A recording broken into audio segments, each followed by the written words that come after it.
right. Thank you, Ibrahim, for joining us. Of course, you are going to be taking us through entrepreneurship and basically just what it is and how to go about it, giving us best case scenarios. So, Ibrahim has shared that if you have a question, please go right ahead and write it in the chat. He's also more than happy to have you just come on stage for a minute, so you can raise your hand there and you just have a quick chat about the question that you might have. I'm going to leave everything over to you now. Okay, thank you. So that's good. So hello, everyone. My name is Ibrahim, and I am the co-founder and CEO of Dillali.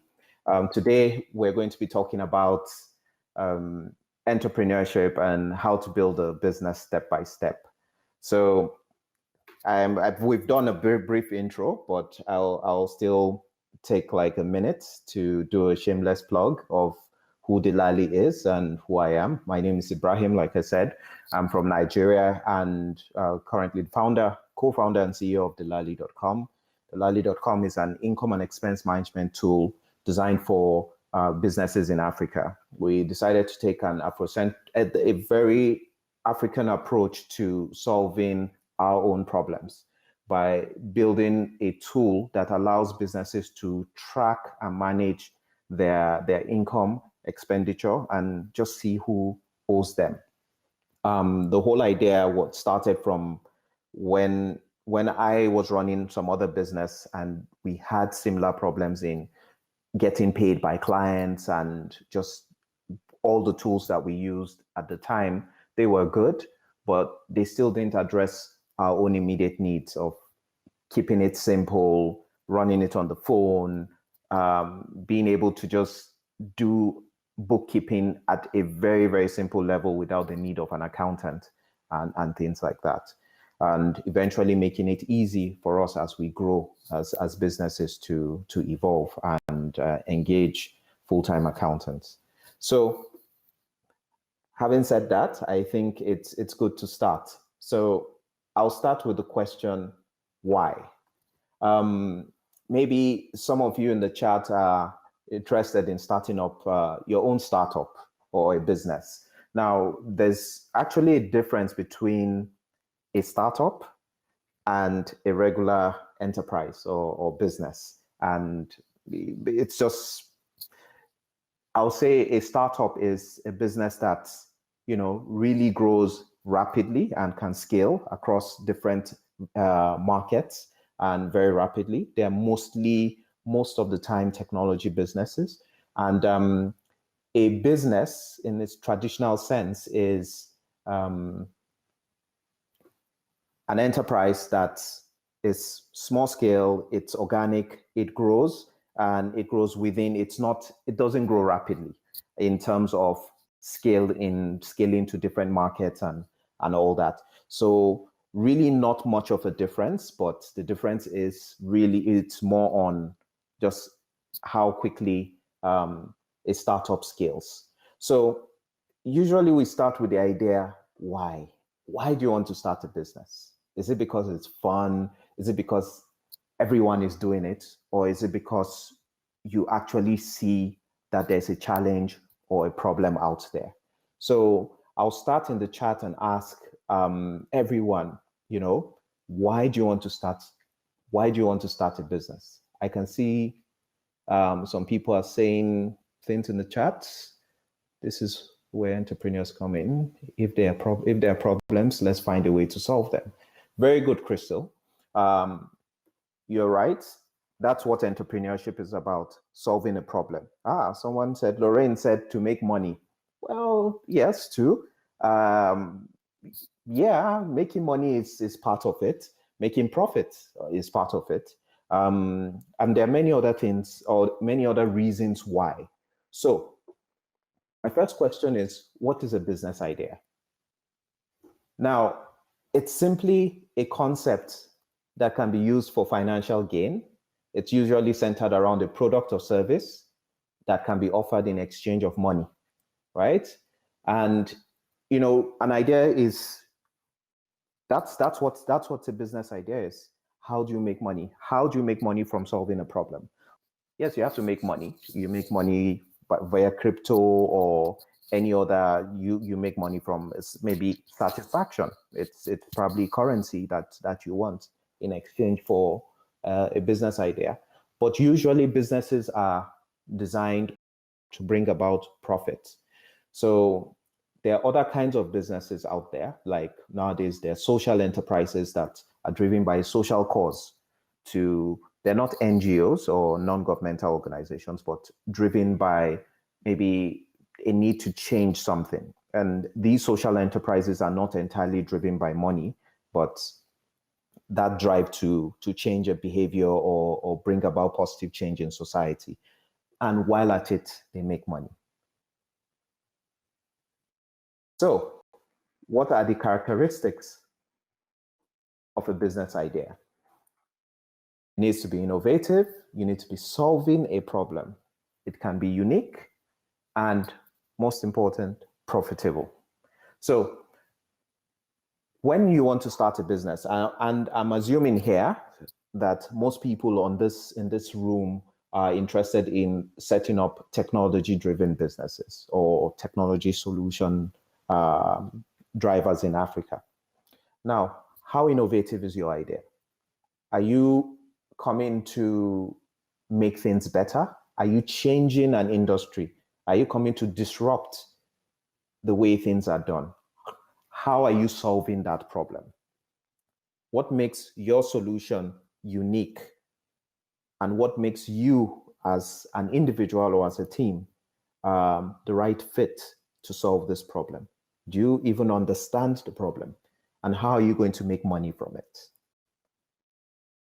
So what is the process of finding the perfect idea?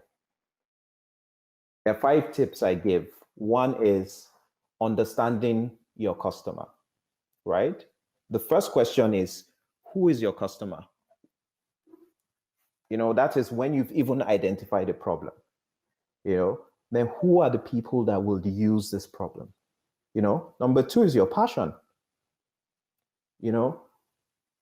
Are you doing this for, like Lorraine said, am I doing this for the money? Your passion may be the money, then being the money, maybe in the money sector or a place where you make money in certain ways. But really, business is also about your passion and what drives you, right?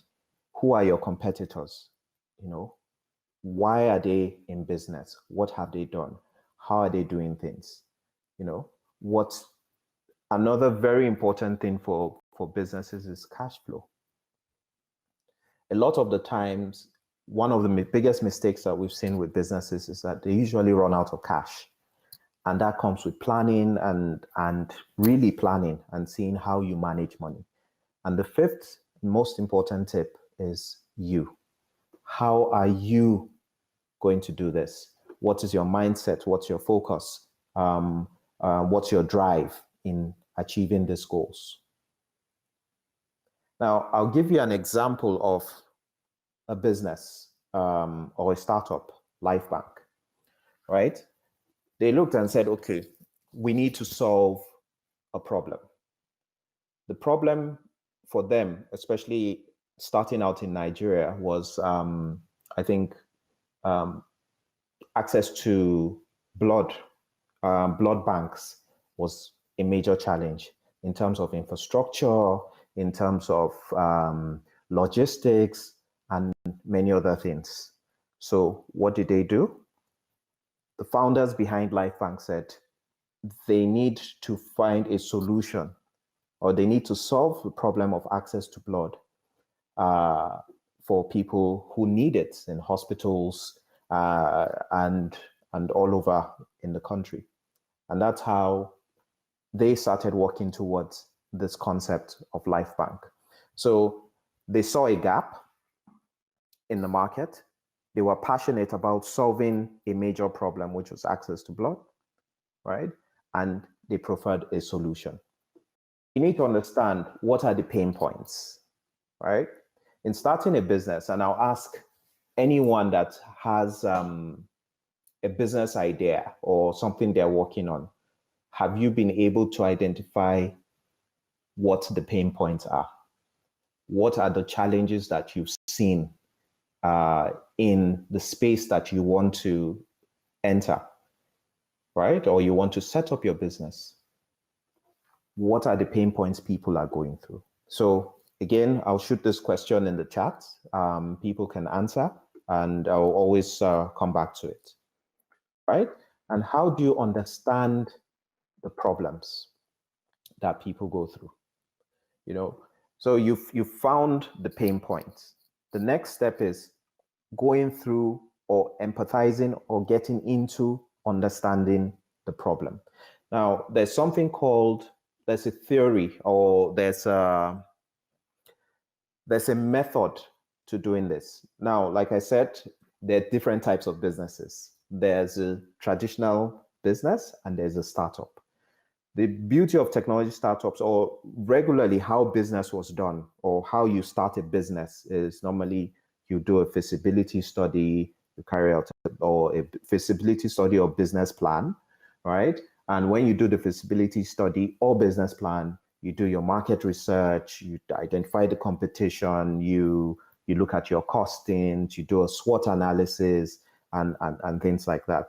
Now, in the tech space, because of the pace at which things happen, your feasibility study may take you a month, sometimes 3 months, some others 6 months. It all depends, right? Now, in the startup space, you find out that some people are able to, some of the startups that have been most successful recently, it takes them 3 months to get up and running. Some actually take an average of 6 weeks to get up and running. So the methods by which you develop or create your plan is sort of different. So you need to understand the pain points, understand the problems. How big is the problem? Now, you may have a great idea, but if there's no market for it, ladies and gentlemen, then there's no point. So, for example, you may have a problem. I mean, you may want to solve a problem for, maybe people have stained chairs, and you want to get a handyman that will come and fix the chair. You can order it, from your website or from your app and things like that. Maybe this stained chair problem is a $1 million a year problem. Now, is it worth going into a market that is that small? Or should you consider a market that is much, much bigger? Or let me even rephrase, $1 million is a lot. Let's even say it's a $50,000 a year problem. It's the same thing. And when you look at traditional business, it's the same thing. If you go to the market today to buy something, right? Sometimes you get to a shop and like 10 other shops, they're selling all the same thing. That there's certain items that you go to the market, you always get, right? Then there are other items that you only see in the corner of a shop in one obscure location. They may be selling one particular item that you are looking for. You think it's scarce, but the reason why many people are not stocking it is because nobody's buying. So you find out that it's more expensive to keep such items because they sit on the shelf for very long. It's the same thing with technology. So you need to understand how big the problem is and whether the problem is worth solving. So, for example, because this Southern Africa decided to do a case study on or talk about digs, and I'm sure some of you who are students, if there anyone here, maybe a few of you have stumbled onto Digs Connect, which is solving the accommodation problem of students in South Africa. So they saw this problem, they started their research and looked at it and said, we have a situation where every year about, I can't remember the number, maybe 15,000 students have problems with accommodation, right? They can't get rooms in hostels. There's always, the whole bureaucracy of going back and forth. Now, the interesting thing about Digs Connect is that's a problem in South Africa. Guess what? In Nigeria, when I was in university accommodation was one of our biggest challenges. That for 4 years that I was in university, I got allotted a room only once in my first year. And even though I got the room in my first year, I couldn't even access it because by the time I got to the room, it was gone. I don't know how, you know. And Digs Connect said, hey, this is a problem. Let's do some research. They understood the market and realized that, okay, if we're going to do this, who is our competition? What are they doing? How big is this problem? And they decided to get into it. I know that they're about 3 years old now and really doing well in that space. Now, the question is, we've said all these nice things, it's the how. Now, this is where I don't know if anyone has heard of design thinking. It's a process by which you come up with your idea. It's sort of like, think of it as an ideation process. Now, when you are coming up with an idea, it's very important that you think through the process. You know, Steve Jobs said this, that everything around you that you call life was made up of people that were no smarter than you, and you can change it. You can influence it. You can build your own things that other people can use. So ideas are not rocket science. You know, it all comes down to you and what you're capable of doing. Now, in terms of design thinking, the whole idea is to say, number one, in terms of understanding the problem, when you see a problem. So I probably will need to get someone to chat with. Maybe we can promote someone who is interested in talking with me so that we can walk through the design thinking process. However, so if anyone is interested, they can come up. Yeah, definitely. I had in mind somebody who I want to come in, join you, and have just a bit of a chit chat with you, Ibrahim. Sure. John Claude, I'm going to invite you onto the stage, and then you come and have a conversation with Ibrahim. Cool.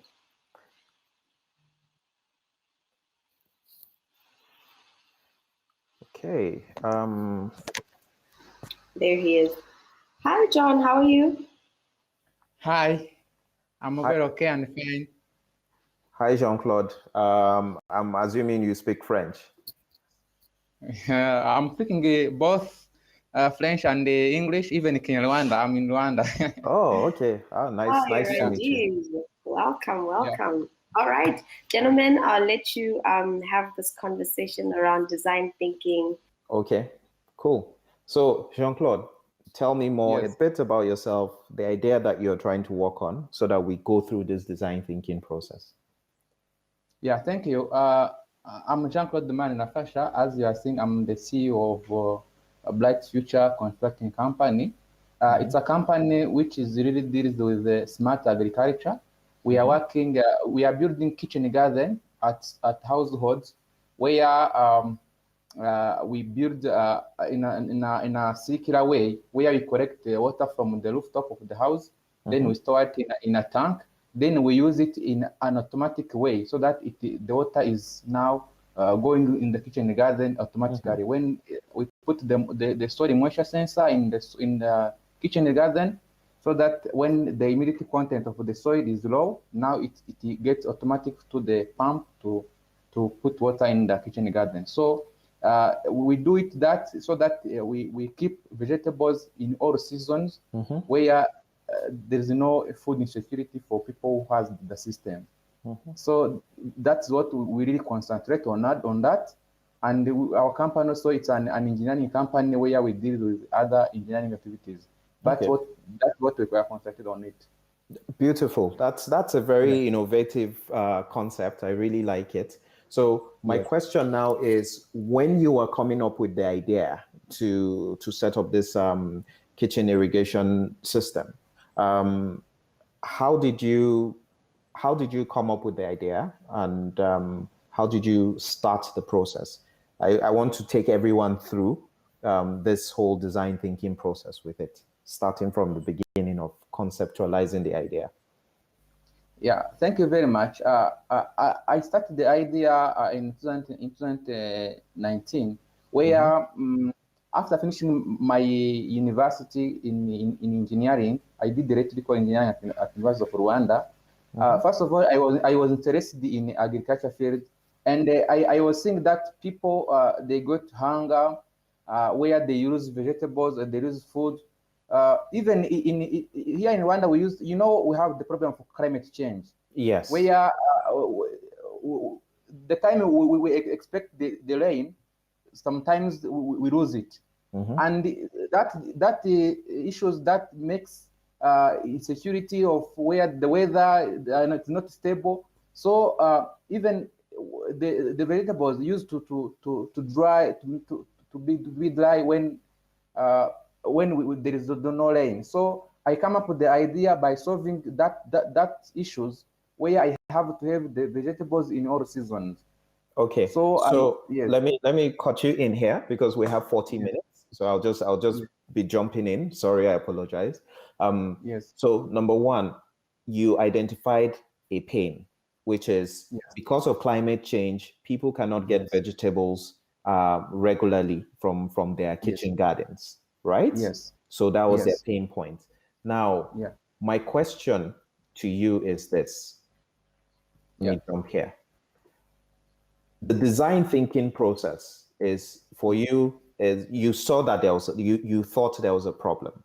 Now the next question is, what did you do? Did you go through talking with people to find out if it was a common problem? Yes, of course. I did a research in my community to ask what can be the answer of this. So most of the people they told me they use the manual irrigation by taking some like bottle, then they put there in the irrigation system. But it seems like there's no answer about that. So I talk more in my community, in my colleague, in my household, families, in my neighbors. So I just make a conversation with them. Beautiful. So everyone on this call, that's the first step, which is empathizing, right? Yes. You go, you sit down, and there's something called the MOM test, which is another course on its own. But the whole idea of empathy when in your design thinking is that you've come up with an idea. That means you need to understand the pains that people are going through. So you sit down and have interviews. Now, it doesn't mean that you should carry a textbook and start asking questions and answers. I mean, it's to find a way of having those conversations to get to the root problem of the pain, to understand the biggest pain.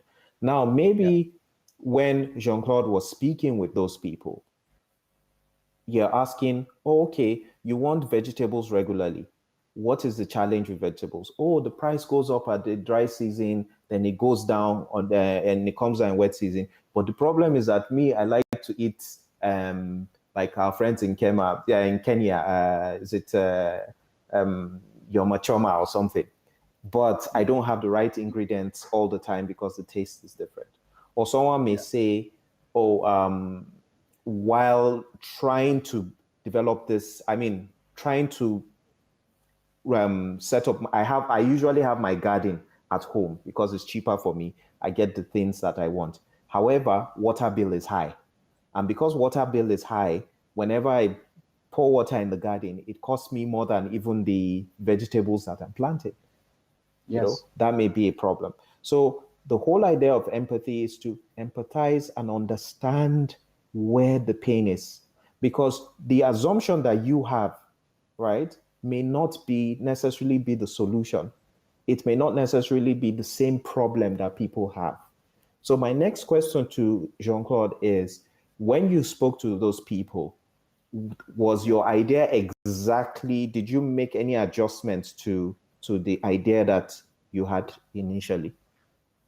Yeah, for sure. When I was making the conversation with the people in my community, for example, from the people that I really implement the system to their household, so they are now saving money. They used to buy the vegetables at home because normally in Rwanda or any other place where So you can even use, for example, $1, half of $1 per day to buy vegetables. So that money now is saved. Even that money they are now using for paying the school fees for their children. Even as I'm telling you, we are using water from the rooftop of the house. This water which comes from the rain, so we collect it. So normally, if that water is not collected, it makes some disasters, like the house are now being distracted in a way, so by using that water, now people, even in a tank, if maybe that water stored, it can be used at home, even at the system at the same time. So the system now comes successfully to my community. So the people, they are appreciating, even we are now building in different places here. Okay, so I'm going to stop you there for a second, just to jump through. So everyone on the call, you see, first of all, he understood the problem, went to talk to people in the community to say, okay, where are the challenges? And he found the solution, right? The next stage in the design thinking process is to define what you have come up with, define the idea properly. Then you ideate. The whole idea of ideating is like putting it on paper to say, okay, this is the solution I'm going to create, right? Now that ideation process, in you coming up with and that's how you come with your prototype. When you made the first, Jean-Claude, again, when you made the first version, was it perfect? No, it was not perfect. Did you make mistakes? Yeah, there's some mistakes. For example, when I was pumping water, I put some small pipes. Then the water is not able to circulate in the whole kitchen garden. So I start improving. Even in coding, you know, we are using the coding, what you call Arduino. So we Arduino devices, yes, we put codes in Arduino, and we set the immediate level that the soil has to have according to the vegetables plants. Beautiful. So we was trying to adjust what level the immediate which is needed for the level of the plant. Yeah. So I'm going to stop you there for a second, or for a minute rather. So he came up with the idea, then he came up with a prototype. Now the prototype was not perfect, and he tested it, right? Maybe with a customer, maybe that customer did not pay or paid a far lower figure than what they will have paid for it.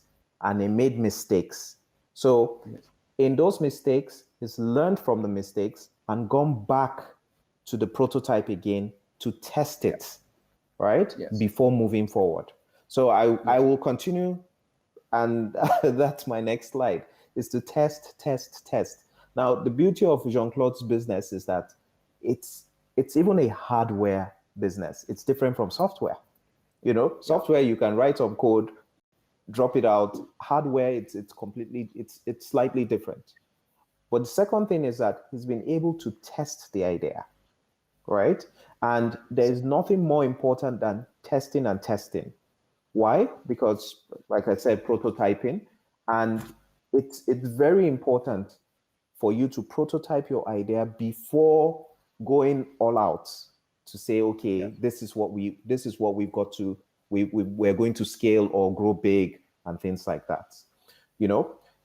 And the result of this is that it helps you to see things from a different perspective. It helps you to work with details, you know, consider different solutions, and you test with potential users, and it will give you the opportunity to talk to, you know, the right engineers or developers that will come on board to work with you, and possibly talking with investors, because investors know that you understand the problem, right? You know, yes. So go ahead. Yeah, there is another thing that I want to say. Yeah. You know, in business also, it is important to have also a mentor. Yes. Normally, I'm very happy and very glad to have a mentor, Aaron.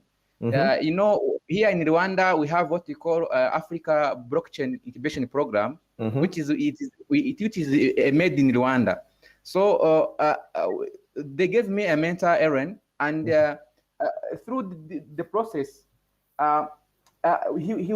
she's advising me how I can now improve, how I can now get reach the customer, dealing with the customers, how I can have product development, how I can have a milestone so that I can expand the project.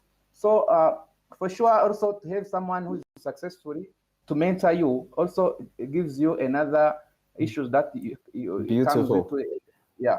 So you've concluded my presentation for me, Jean-Claude. So let me continue, and it'll be good if you stay on. I'm going to probably ask some more questions. Okay. Okay. So would you like him to stay on? I'll just leave him on the stage. Yeah. And if anyone else wants to come on, I'd be happy to speak with them. So let me continue. So this is a very interesting book, especially for people that are in the software space. The Lean Startup by Eric Ries. I think you should get it. It tells you about the feedback loop. That is how you build, you measure, you learn, and you go back to build. Now, when you build, that is, you turn your idea into a prototype, you measure, you see how customers respond, and if it's not working, you pivot, or you will get feedback from customers that will help you in defining your product even better. So I will talk more about these in a bit. Now, for a startup, like I mentioned before, that there are two types. The traditional way of doing things is you come up with a business plan, right? In the startup world, you usually start with something called the business model canvas. I don't know if anyone has heard of the BMC before.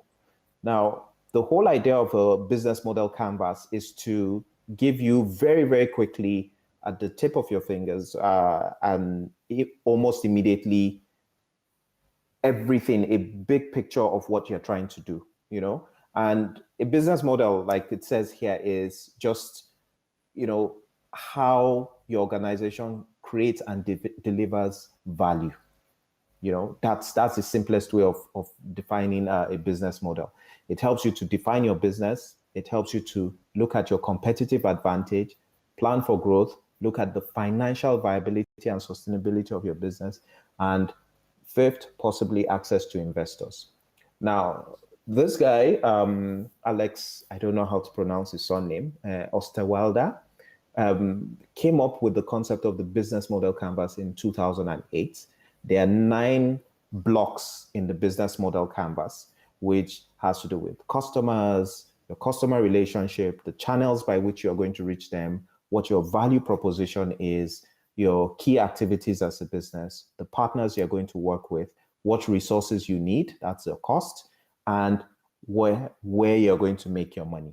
So this is a typical example of what a business model canvas is. So again, I'll just very quickly jump to Jean-Claude. When you were putting your irrigation, your vegetable garden business together, did you do a business plan or did you work with a business model canvas? Because I have even get some training on a business model canvas. For me, I just first go to the business model canvas where I first identify the partner that I want to work on with them. So, beautiful. For example, here in Rwanda, I have a partner who is in a non-profit organization which deals with teen mothers. You know, the teen those young ladies who get birth with children at the raw ages, they have the babies who are in malnutrition. So I'm working with them to build those kitchen gardens to their household so that they can improve the well-being of their babies. So I also find. So I'll pause you for a second there, and we'll go through the model. Beautiful that you have worked on the business model canvas. Now, the business model canvas has, like I said, 4 blocks. The most important one that you usually start with, there's a method by which you start the business model canvas. It's divided into 2 halves. On the left side has to do with, on the right side has to do with customers. On the left side has to do with, how you're going to implement the business. And on the bottom has to do with cost and revenue. So the first is your value proposition. That is, what is your business? What do you stand for? what is it that you're trying to do, right? What problem are you trying to solve? So in Jean-Claude's case, it's like, okay, I may be trying, one of his value propositions is to, solve the problem of, all season access to vegetables. Yes. He may also, the second value proposition, maybe you may even have two, you may have one. You may say, okay, you want one of his value propositions is access to vegetables for low-income families to support, to improve nutrition. Yeah. These are some of the value propositions, different value propositions. So basically, what is your core as a business? The second is, who are your customers? You need to understand who are the people that you want to sell your product to or your service to, right? And that is where initially, when he did his research, he was able to identify people. And Jean-Claude mentioned that, he wanted to do it for his community, for people with homes that are spending $50 a day buying vegetables. So he's beginning to define his customers, right? Once he understands his customer segments, the next question is, how are you going to reach those customers? Is it by word of mouth? Is it that you're going to open a store? Is it that you have a website? Is it that you're using Instagram or WhatsApp or whatever? These are the channels by which you reach how you deliver your value proposition. Then the relationship, how do you plan to engage with your customers? So some people may say, I have a phone that I'll be calling them all the time, or I have a newsletter that I may be sending to them, or regular surveys or town hall meetings that I meet with them on a regular basis, right? Then you look at, what are your revenue streams? How are you going to make money?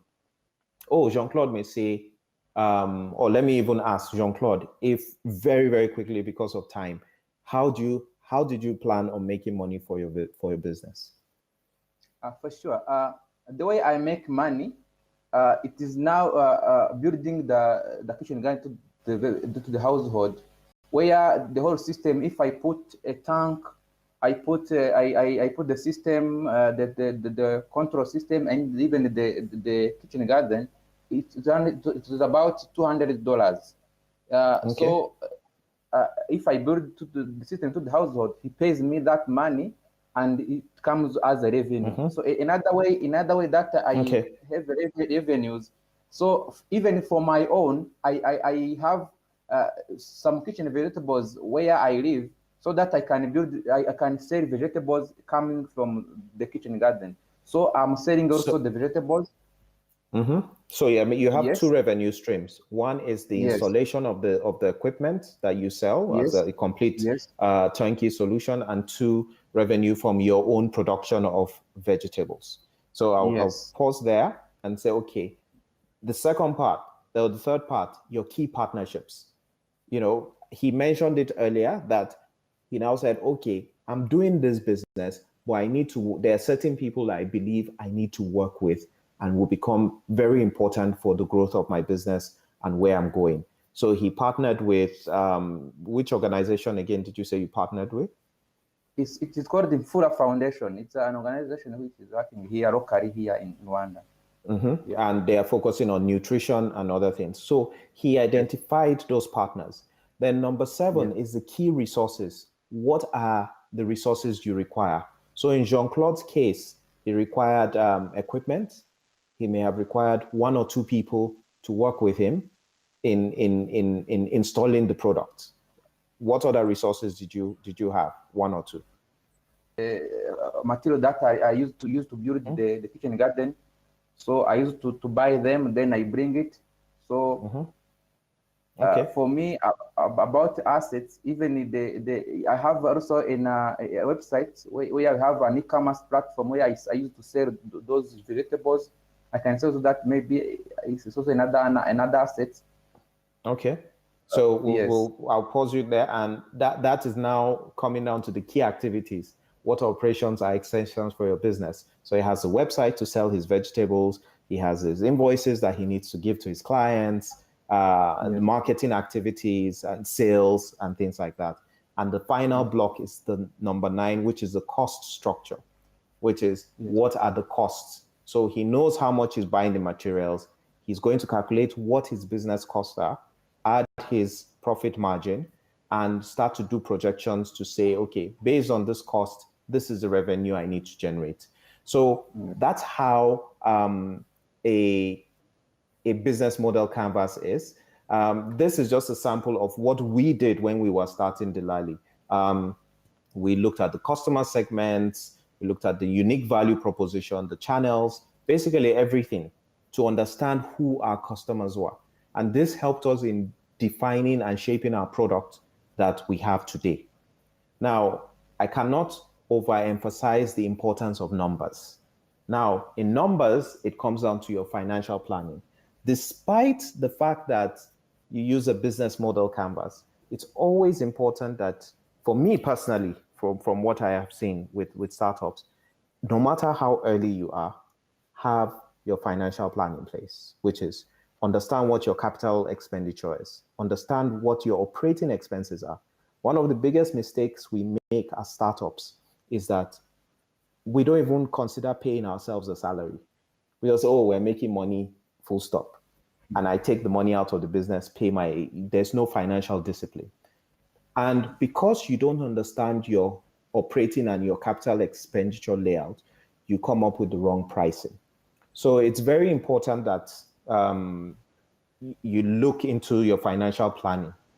Now I'm going to talk about a few things that Jean-Claude mentioned earlier, key steps that are worth considering when starting up. Failure is part of the process. Now, I mentioned earlier to Lorraine that I'd run 3 startups and failed, right? I know in Africa, sometimes when you hear that someone has failed, everybody, I'm not going near that person, or that person, no, let that person not come and bring bad luck to my life and my future. But the only time you fail is when you give up. When you look at all the beautiful products that are out there, let me give you an example. YouTube. The day YouTube started, it crashed.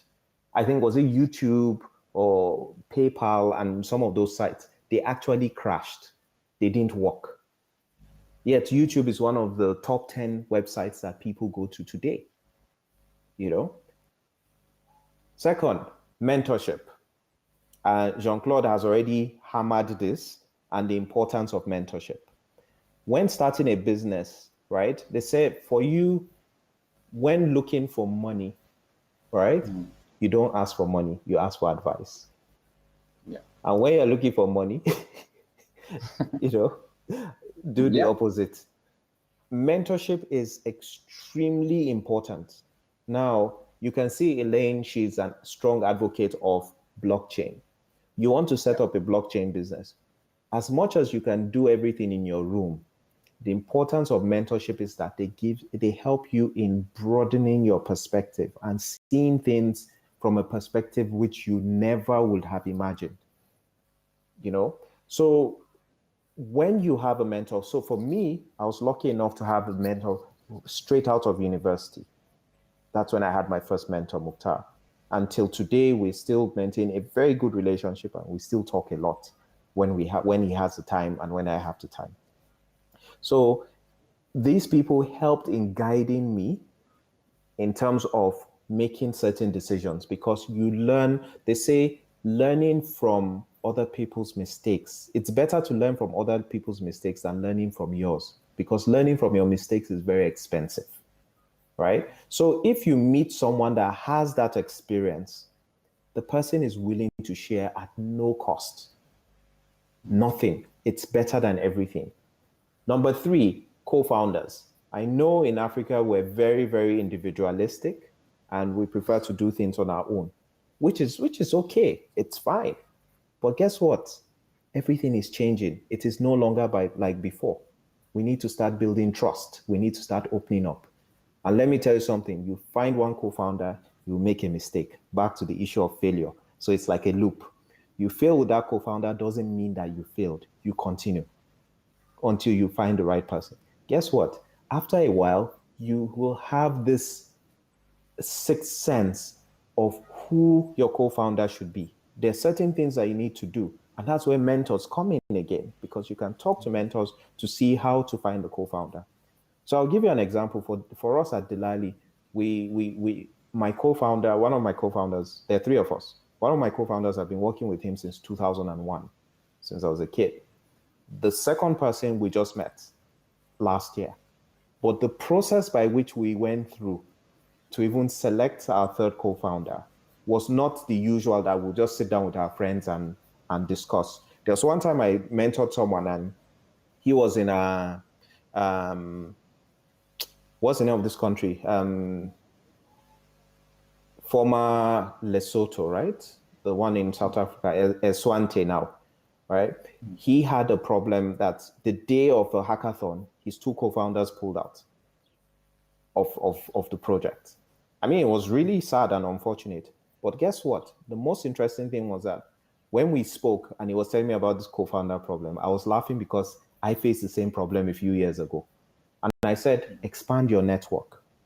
The people that have and share your interest may not be in the same small geographic space with you. You may find someone in Nigeria, you may find someone in Morocco, or even India or Brazil that aligns with you. And once you do that, that's the beauty of technology. You don't have to be physically together in one space, right? And the interesting thing again, you don't have to be young to start. You can start at any age. You can see, according to the Kaufman Foundation, the average age of starting a business is 39. There are an average of 1.8 founders.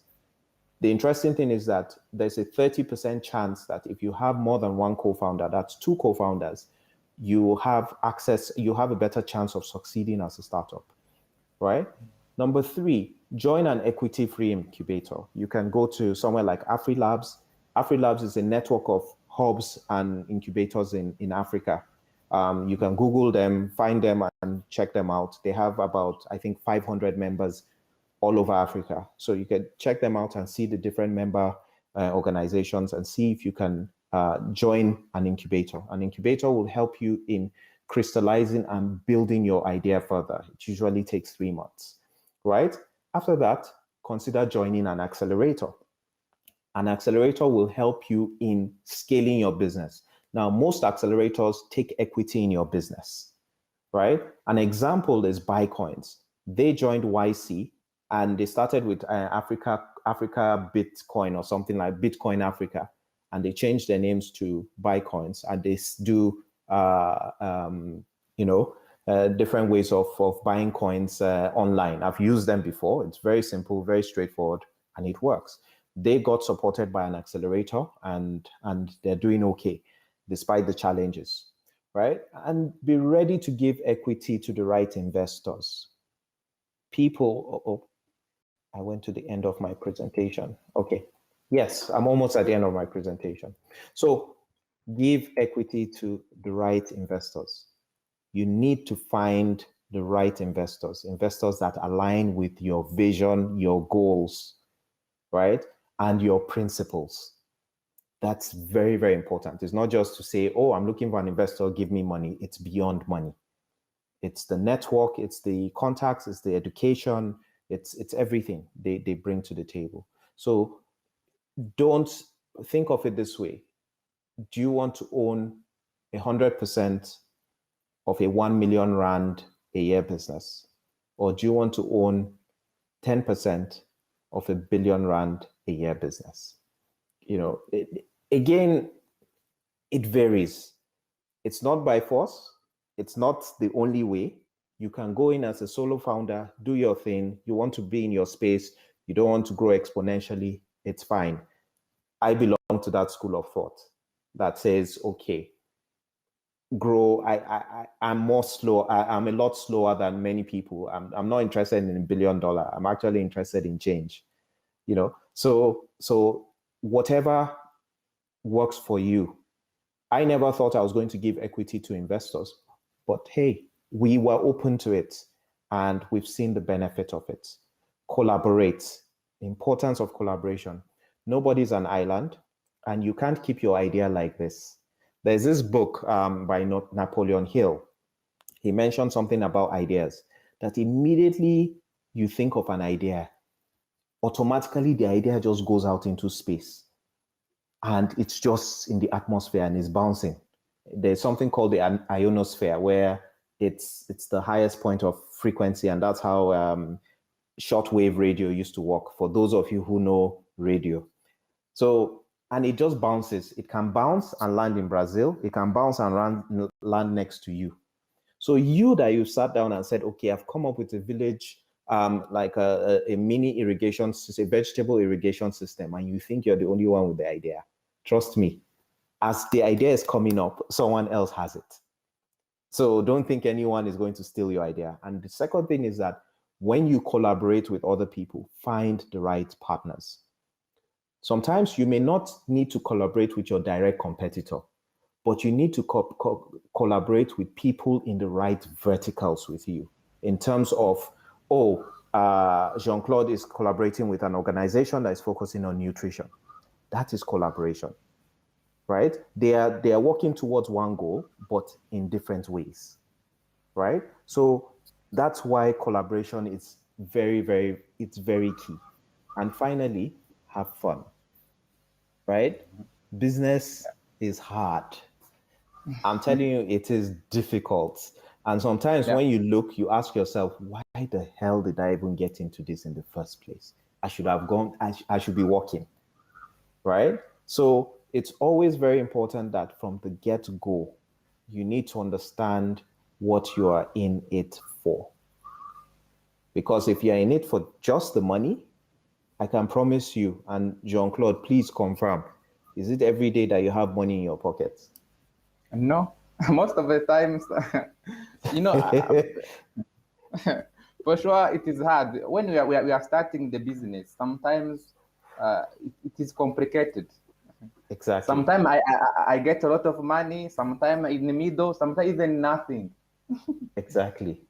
Yeah. So it's very important that you have fun at what you do. Yes. Thank you very much. Yeah. That comes to the end of my presentation. Happy to take your questions and everything else. Yeah. Thank you so much, Jean-Claude. I'm going to take you off the stage now. Merci beaucoup. Merci. And then I just also wanted to point out that if you remember, Jean-Claude did highlight that he got some mentorship from Elaine, who is the founder of the PATF. And I believe, Ibrahim, you are also open and available for mentorship. Yes, I actually do. I give free advice every Saturday for 2 hours. So, I mean, for 20 minutes to each person. So I can, I'll share the link with you, Lorraine, and you can share with them. They can always connect with us. Yeah, definitely. That's what I'm going to do. Share your, I believe it's probably a Calendly link, and then they can book a slot on that particular Saturday, and then just get to learn a bit more about entrepreneurship. Thank you so much, Ibrahim, and I love that was super interactive, and we also got to also know a bit more about Jean-Claude's business as well. And up next we have Koketso. We have Koketso Pelu, who is a software engineer from the Satoshi Group. So I'm just going to wait for Koketso to accept my invitation to join me on the stage, and then we can have a quick chat.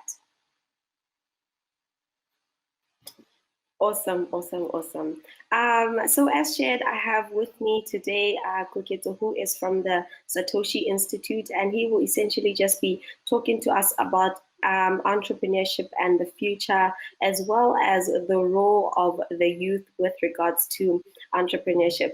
Koketso is my homeboy. We are both from Botswana, currently in Gaborone together. So just tell us a little bit about yourself, Koketso, in terms of, your passion for Bitcoin, rather, and just a bit more about you over and above what you have in your bio.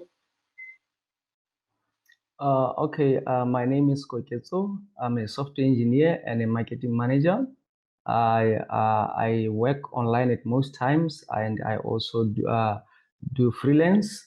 So my journey in the blockchain space started at 2016. That's when I got introduced in the crypto space by Alakanani Tireleng. Remember, Alakanani was supposed to present today, but she couldn't make it in, and she asked me to just stand on her behalf. So I have been in the crypto space from 2016. We've been doing the business together. We have seen the ups and downs. We have been through thick and thin. We have experienced it all.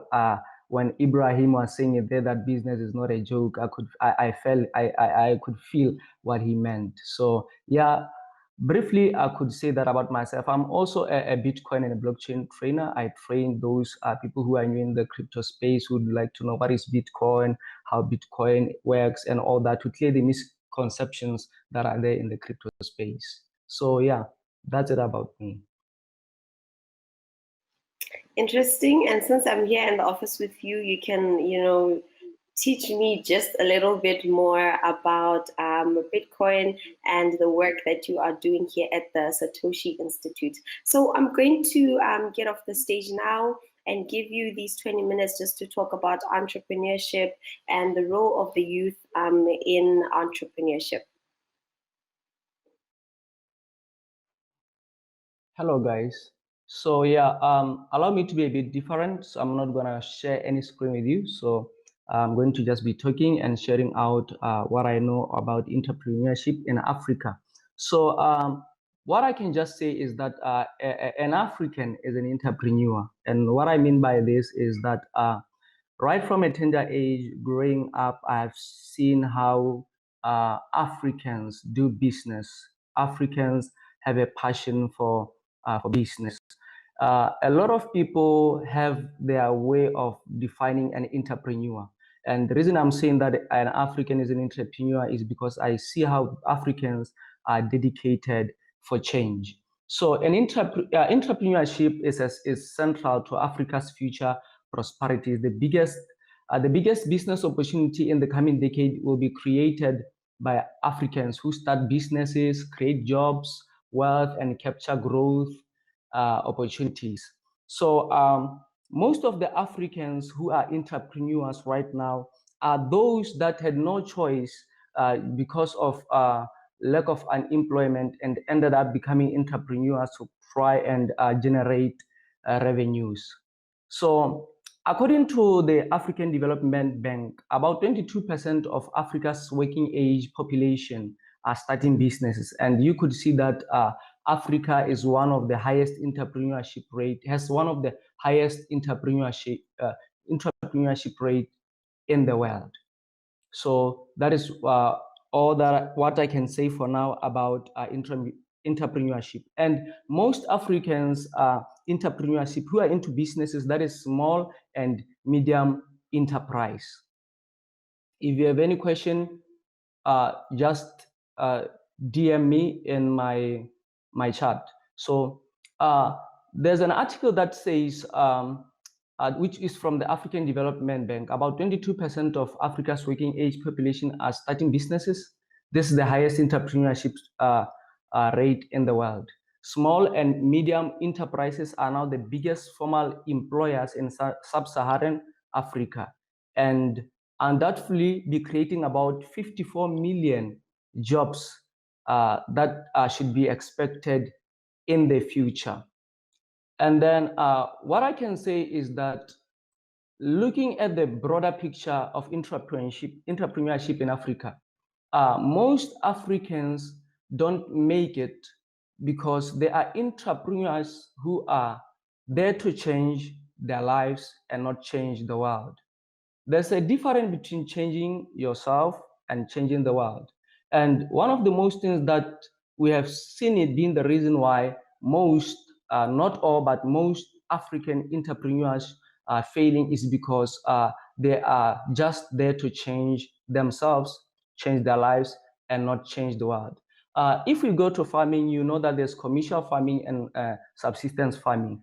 Commercial farmers are farmers who are saying, okay, I want to get into farming because I want to supply the world. But subsistence farmers are those farmers that are then saying, you know what, I want to get into farming because I want to feed my family. So if you can look at that, most Africans are entrepreneurs, but they are not there to change the world, but to change themselves, and it only ends there. Even though there's a phrase that says, in order to change the world, you must first change. With Africans, yes, they do change and then they end there. That is the reason why we see most of African entrepreneurs not rising or not being global competitive. I don't know if you are all following me. So that is what I can say. And then what I would say also is that the future is promising in Africa.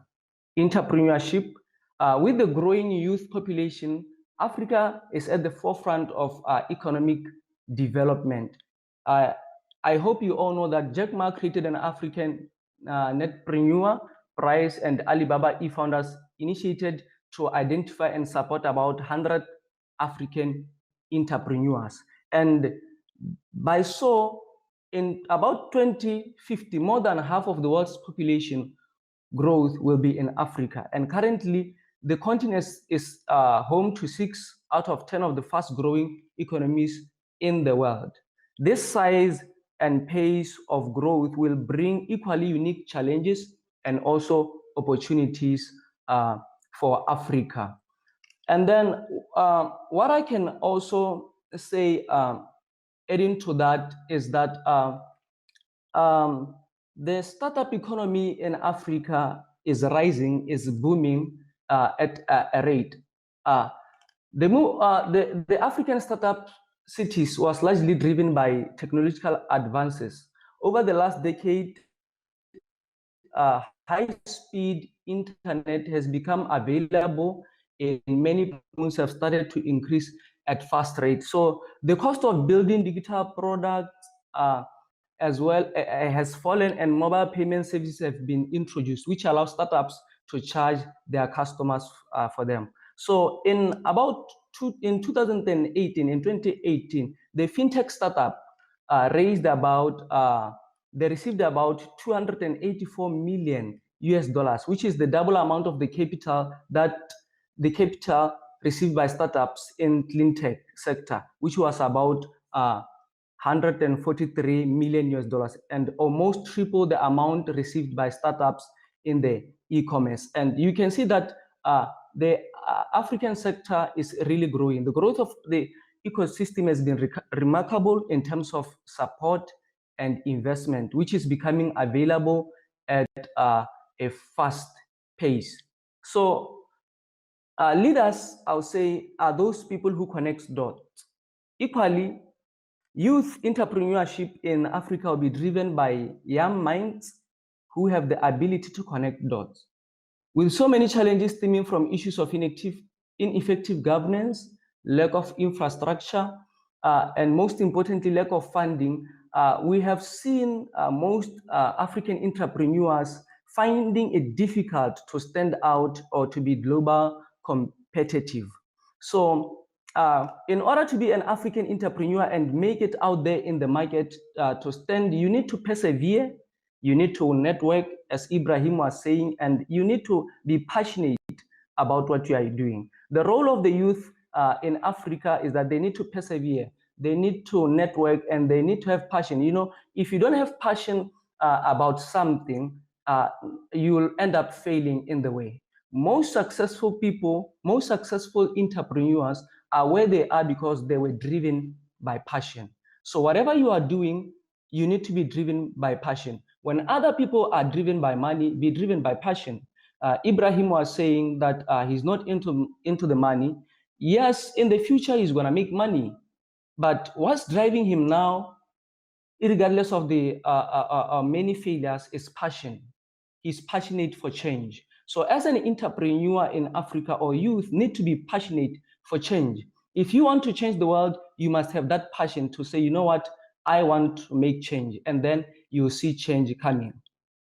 One thing is the economic environment in African countries is not well developed, and there is lack of support in the economic system. While most of social economic support efforts have somehow been disseminated by COVID-19 pandemic. There are many ways in which Africa can harness youth startups, and this can be one by enabling entrepreneurship policies. A youth entrepreneurship policy is a must for every African country.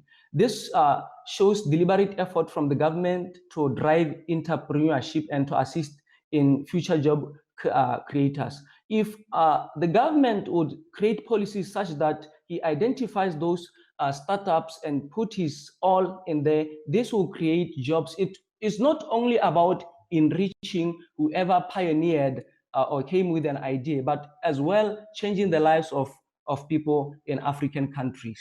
The second thing is by ease of doing businesses.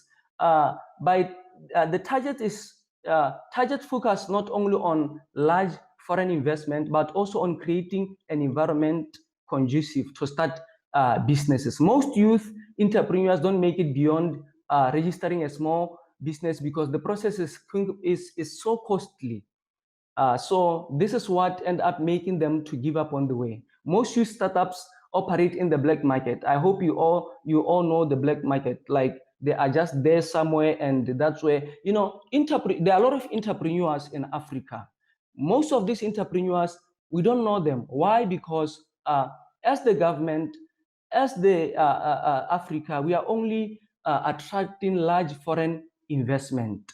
So if somehow policies will be initiated to support these startups, it will be a very good thing. So most startups operate in the black market, and this hinders their sustainability because without a proper registered company, it becomes difficult to benefit from policy interventions. And another thing that we need to be there to drive our youth is entrepreneurship hubs. Let there be those hubs that are going to be there to somehow connect startups to investors so that they can stand out and be global competitive. And then another thing is networking. You know, nothing can beat networking. A business built on networking is always the best because through your process, you always learn a new thing. Identifying key stakeholders within the same ecosystem is one of the acceleration methods to grow sustainable startups. Young entrepreneurs often do not have luxury of sitting at high tables where decisions are made, but networking is one of the good things that they can use to pave a way for themselves to be where they desire or wish to see their business being. And another thing is it's skills and training. To boost intra-Africa trade, African government needs to invest heavily in skills training. Africa needs to close widening gaps of food imports. Africa needs to invest in the youth.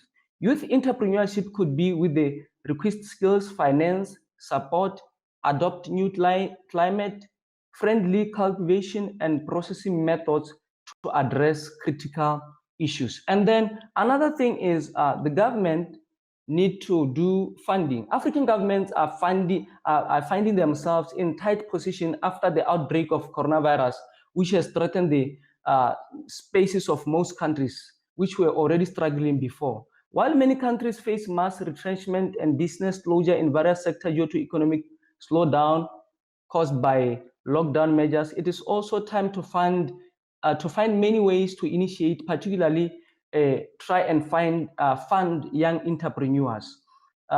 When COVID-19 arose, it was a surprise to many of the African countries. Why? Because now borders were closed, supply chains was limited, and the most countries suffered the most.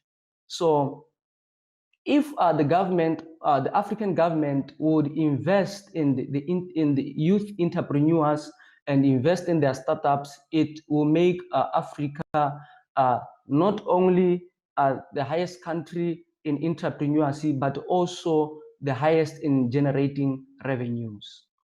So I don't know if there's anyone who has a question. That is what I'll briefly share with you today.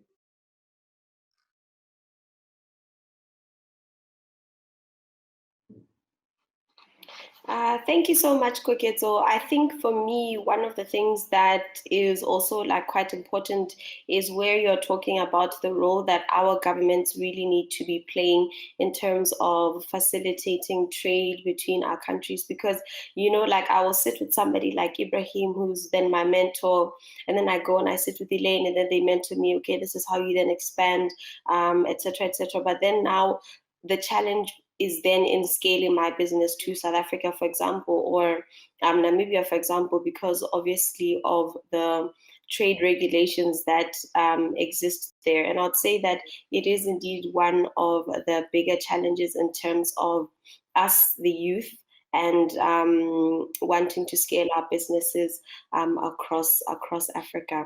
I don't know if we have any questions and or comments from our attendees. In the absence of such, then I just got a message from somebody listening in. They said that the information shared is highly informative. So very, very thankful for that.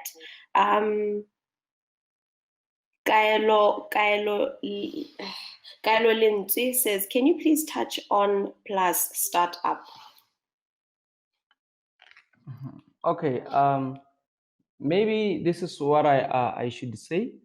Before Lorraine asked me to talk about myself, he never told me to share much about what is Satoshi Center and what Satoshi Center does. What I can just briefly say is that Satoshi Center is simply a center or a startup that is aimed at working with Bitcoin and blockchain solutions. So what we are intending to do is somehow offer startups membership and co-working space, as well as trying to have them find investors. We are working on one of our applications that will be connecting startups to investors. So about Plus is one of the projects that the project that have been incubated in Satoshi Center. So it's simply an application for farmers.